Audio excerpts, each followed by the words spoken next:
جی آپ سب کا شکریہ، بہت شارٹ نوٹس پہ آپ تشریف لائے۔ اس میں ہماری 4 مین کنونشنز ہوئی ہیں ابھی تک وکلا کی۔ پہلی لاہور میں 19 ستمبر کو، پھر 5 اکتوبر کو پشاور میں، پھر 7 کو اسلام آباد میں بھرپور، اور اسی طرح بھرپور کراچی میں 15 تاریخ کو ہوئی ہے۔ چند ایک چیزوں پر ہمارا اتفاق ہے اور انشاءاللہ تعالی مزید اس میں زور پکڑے گی۔ پہلی بات تو یہ ہے کہ ان سب کنونشن میں اس بات کو پر سخت تنقید ہوئی ہے کہ آپ سیکریسی میں امینڈمنٹ کا پیکیج لا رہے ہیں۔ جو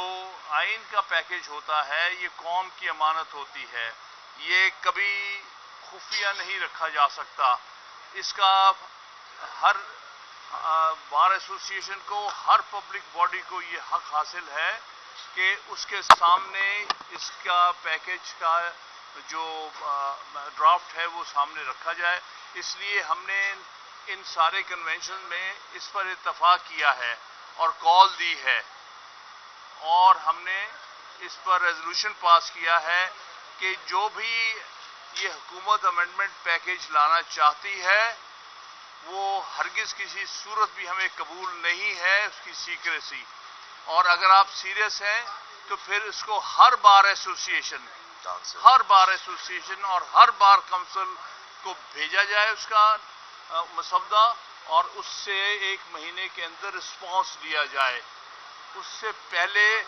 ہرگز یہ پیش نہیں ہونا چاہیے جب تک کہ ساری بار کا، کیونکہ آدھی سے زیادہ بلکہ 90% جو اس میں انہوں نے پرپوزڈ امینڈمنٹس کی ہیں ابھی تک کسی کو پتہ نہیں ہے کیا، لیکن ابھی تک جو بات سامنے آئی ہے وہ جوڈیشری سے متعلقہ ہیں۔ جتنی بھی امینڈمنٹس ہیں جوڈیشری، انسانی حقوق اور اہم جو ہمارے ہیں ان کے ہے، تو اس لیے ہمارا پہلا مطالبہ ہے کہ آپ یہ پرپوزلز جو ہیں امینڈمنٹ کے ساری پاکستان کی بار ایسوسی ایشن اینڈ بار کونسلز کے سامنے ہونی چاہیے اور ان کا انپٹ لیا جانا چاہیے۔ اگر یہ نہ کیا گیا ہے، پاکستان بھر کے وکلا نے اس کو ریجیکٹ کر دیا ہے اور ریجیکٹ کر دینا ہے۔ دوسری بات، یہ بھی فیصلہ ہوا ہے کہ ہم ایک قومی وکلا کی ایکشن کمیٹی بنا رہے ہیں، جس میں کہ ہمارے الیکٹڈ نمائندگان بھی ہیں اور فارمر پریزیڈنٹس بھی ہیں سپریم کورٹ بار ایسوسی ایشنز کے، پاکستان بار کونسل کے نمائندے بھی ہیں، اور اس لیے ایک ایکشن کمیٹی ہے جو آئندہ سے اس تحریک کو آگے لے کے جائے گی، اور انشاءاللہ تعالی آپ دیکھیں گے یہ تحریک جو ہے پچھلی تحریکوں سے زیادہ تیزی سے چلے گی، کیونکہ اس کا مقصد آئین کو بچانا ہے اور عدلیہ کو تحفظ دینا ہے، جس پر اس وقت بہت بڑا حملہ ہو رہا ہے موجودہ حکومت کی طرف سے۔ تیسری بات، الیکشن کمیشن آف پاکستان کو اسپیکر نے کہا اور دباؤ ڈالا جا رہا ہے کہ سپریم کورٹ کے 12 جولائی کے فیصلے کے برعکس ریزرو سیٹ جو ہے اسپیکر کے کہنے پر دی جائیں، یا جو بعد میں انہوں نے ایک جعلی سا ایکٹ بنایا ہے اس کے مطابق دی جائیں۔ اس کے بارے میں ہم واضح بات کرنا چاہتے ہیں، ہم کسی صورت برداشت نہیں کریں گے کہ سپریم کورٹ کے آرڈر کی پر آپ عمل درآمد نہ کریں یا خلاف ورزی کریں، اور یہ بات ہم کہنا چاہتے ہیں وکلا کے بہاف پہ الیکشن کمیشن کے چیئرمین اور ممبرز کو، اگر تم نے سپریم کورٹ کے آرڈر کی عدولی کی تو ہم تمہیں قبر تک پیچھا کریں گے، تمہارا کنٹیمپٹ کی سزا دلائیں گے تمہیں۔ تم کیا سمجھتے ہو اسپیکر کے یا چند ایک لوگوں کے کہنے پر سپریم کورٹ کے آرڈرز کی خلاف ورزی کر سکتے ہو؟ ہم تمہیں چھوڑیں گے نہیں کبھی۔ سن لے چیئرمین اور ممبرز، ہم وکلا تجھے آخر تک نہیں چھوڑیں گے اگر تو نے یہ کام کیا، اور بھول جا کہ تو معاف ہو جائے گا، یہ سپریم کورٹ تجھے کنٹیمپٹ میں اندر نہیں کرے گی، یہ ہوگا، اور ہم انشور کریں گے کہ تم وہ جو کہ سپریم کورٹ کے آرڈرز کو نظر انداز کر کے ایک جعلی سے لیٹر کے اوپر ایک نوکر قسم کا جو اسپیکر ہے جو آرڈرز کہیں سے لیتا ہے، اس کے خط کے اوپر سپریم کورٹ کے فیصلے کی حکم عدولی کرو گے، نہیں ہو سکے گا۔ چوتھی بات جو میں کہنا چاہوں گا وہ یہ ہے کہ اس وقت یہ خفیہ رکھا گیا ہے کہ امینڈمنٹ کب پیش کرنی ہے پارلیمنٹ کے سامنے، اور اس وقت پارلیمنٹ کے ممبران کو جو اپوزیشن سے ہیں ان کے گھروں پہ چھاپے، ان کے بچوں کو اٹھایا جا رہا ہے، ان کو لالچ دیا جا رہا ہے، ان پر ہر قسم کی سختی اور ہر قسم کی دھمکی دی جا رہی ہے، اور اس طرح سے امینڈمنٹ پاس کرانے کی کوشش ہو رہی ہے۔ اس میں جے یو آئی کے بھی ہیں، اس میں پی ٹی آئی کے بھی ہے، اور اس میں اختر مینگل کے بھی جو پارلیمنٹیرینز ہیں اور کچھ اور اپوزیشن کے پارلیمنٹیرینز پر ہر طرح کی جبر اور زیادتی اور لالچ دیا جا رہا ہے۔ بھائی امینڈمنٹس جو پاس ہوتی ہیں وہ سب کے کنسنسس سے پاس ہوتی ہیں، دباؤ سے نہیں۔ یہ کوئی جی ایچ کی کا آرڈر نہیں ہے جو کہ پارلیمنٹرین کو فالو کرنا ہے، لہذا یہ اس چیز کی بھی ہم سخت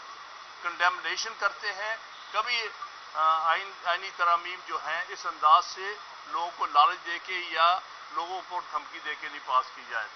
اور یہ آخری بات جو میں کرنا چاہوں گا، زبیری صاحب بات کریں گے، ہمارے سندھو صاحب بات کریں گے، توفیق صاحب اور ہمارے جو نمائندگان، تو میری گزارش یہ ہے کہ ہم سینیورٹی کے پرنسپل پر کوئی سمجھوتا نہیں کریں گے۔ پرپوزل کہ جی 3 ججز میں سے ایک کو چیف جسٹس آف پاکستان بنایا جائے گا، ہمیں ناقابل قبول ہے۔ ہم نے ہمیشہ سے یہ سٹینڈ لیا پچھلے 75 سال میں کہ سینئر موسٹ جج سپریم کورٹ کا خود بخود چیف جسٹس بنے گا اپنی باری پہ، جو کہ اب آئین کے آرٹیکل 175A کا حصہ ہے۔ اس کو ہٹانا اور سپریم کورٹ کے اندر جھگڑے ڈالنا اور لوگوں کو لالچ دینا chief justice out of turn بننے کی، ہم اس کی وکلا ہر صورت مخالفت کریں گے اور ہر حد تک جائیں گے۔ لہذا سوائے سینئر موسٹ جج کے اور کسی کو ہم چیف جسٹس قبول نہیں کریں گے۔ ابھی تک بہت زیادتی ہے کہ ابھی تک انہوں نے نوٹیفیکیشن جو ہے جو کہ ایک فارمیلٹی ہے، ابھی تک منصور علی شاہ کا نہیں کیا۔ وہی چیف جسٹس ہے، اسے ہی ہم 26 تاریخ کے بعد چیف جسٹس مانیں گے۔ کسی اور کی نوٹیفیکیشن کر کے دیکھ لیں، ہم نے اس کو نہیں ماننا، کسی صورت نہیں ماننا۔ تو یہ چند ایک باتیں میں آپ عرض کرنا چاہتا ہوں ان کے حالات میں۔ اب زبیری صاحب بسم اللہ الرحمن الرحیم۔ پہلے آپ لوگوں کا بہت شکریہ کہ آپ بہت شارٹ نوٹس پہ یہاں آئے۔ یہ آپ نے حامد خان صاحب کی بات کی، ہم لوگ سب تائید کرتے ہیں۔ اس میں سے تھوڑا سا اضافہ ہی ہم کر سکتے ہیں۔ اس میں جو مین ایشو یہ ہے کہ ہمارا ایک موقف ہے، موقف یہ ہے کہ پارلیمان اس وقت نامکمل ہے۔ کیوں نامکمل ہے؟ کہ سیٹیں ان کو نہیں دی، ریزرو سیٹس کا بھی معاملہ کٹائی میں انہوں نے ڈالا ہوا ہے۔ سپریم کورٹ کے 12 جولائی اور 14/9 کے وضاحتی نوٹ کے بعد بھی آج تک انہوں نے سیٹیں ان کو نہیں دی ہیں جن کو ملنی چاہیے۔ اور دوسری بات یہ ہے کہ ابھی جو بات آج بازگشت سننے میں آئی ہے کہ یہ خفیہ طریقے سے چیئرمین اور باقی لوگ جو ہیں یہ سیٹیں حکومتی جماعتوں کو بانٹ دی جائیں گی مال غنیمت کے طور پہ، یہ ہوئی کیسے کریں گے؟ خود انہوں نے ایک وضاحتی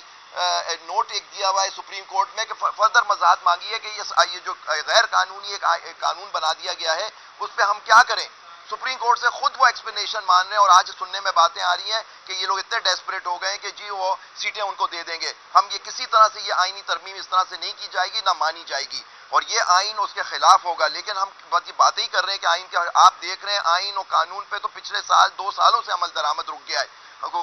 سپریم کورٹ کے فیصلوں کو نظر انداز کر دیا جاتا ہے۔ یہ چیئرمین اور یہ پچھلے سال سے آرٹیکل 6 کے مرتکب ہو رہے ہیں، ان پہ آپ بات کریں کنٹیمپٹ نہیں سر، ان پہ آرٹیکل، یہ جتنے لوگ ہیں غدار وطن، یہ میر جعفر اور میر صادق، ان پہ آرٹیکل 6 لگنا چاہیے، چاہے وہ کسی بھی جگہ بھی بیٹھے ہوئے ہوں، کیونکہ یہ انہوں نے آئین، آپ سپریم کورٹ کے احکامات کو نہیں مانے، آپ آئین سے کھلواڑ کریں، آپ سپریم کورٹ کو تباہ و برباد کریں تو آپ آرٹیکل 6 کے مرتکب ہوں گے۔ یہ 73 کا آئین ایک کانسنسس ڈاکیومنٹ تھا اور پاکستان کے ٹوٹنے کے بعد ہوا تھا، اور آپ کو پتا ہے کس وجہ سے پاکستان ٹوٹا تھا، کون لوگ حکومت میں تھے، یہ پاکستان ٹوٹا تھا اس وقت، انہی کی وجہ سے ان کے 1956 کے آئین کو جس طرح توڑا گیا اس کا نتیجہ تھا ایسٹ پاکستان ہم سے الگ ہو گیا۔ آج یہ پھر وہی کرنے جا رہے ہیں اپنی صرف انا کے لیے، اپنی حکومت کے لیے کہ آئین کو توڑ کے رکھ دیں۔ ہم اس کو کسی طرح برداشت نہیں کریں گے۔ ہم لوگ سب متحد ہیں سارے وکلا کہ اس کو، یہ ترمیم اس طرح سے نہیں ہوگی۔ ترمیم اگر ہونی ہے تو اس پہ ڈیبیٹ ہونی چاہیے، اوپن ڈیبیٹ ہونی چاہیے، اور وہ جو آرٹیکل 8 جس سے کھلواڑ سے میں آپ سب ہم پہ اثر ہوگا اس کا، اس کو بھی ہمیں دیکھنا ہے، اس کے خلاف بھی ہمیں محاذ کھولنا ہے، اور جس طرح سے اسٹیبلشمنٹ کے لوگوں کو پروٹیکشن دی جا رہی ہے ثنائی آئینی ترمیمی بل میں، اس کو بھی روکنا ہے۔ تو یہ ساری چیزیں ہیں ہمارا لائحہ، ہم سب متفق ہیں، کیونکہ ہمیں اس قوم سے ہم لوگ سب محب وطن پاکستانی ہیں یہاں کھڑے ہوئے آپ کے سامنے، ہم پہ یہ ہمارا فرض ہے، یہ ہمارا فرض ہے، ہمیں ہماری عوام کا ہم پہ قرض ہے کہ ہم کھڑے ہوں ان کے لیے، کیونکہ وہ ہم وکیلوں کی طرف دیکھا جاتا ہے کہ ہم کریں، لیکن میرا ان سے بھی درخواست ہے کہ وہ ہم لوگوں کا ساتھ دیں، کیونکہ یہ حقوق پہ جو ڈاکہ پڑ رہا ہے یہ آپ کے حقوق پہ پڑ رہا ہے، ہمارے حقوق پہ پڑ رہا ہے۔ بس میں یہ کہنا چاہ رہا تھا، آخر میں کہوں گا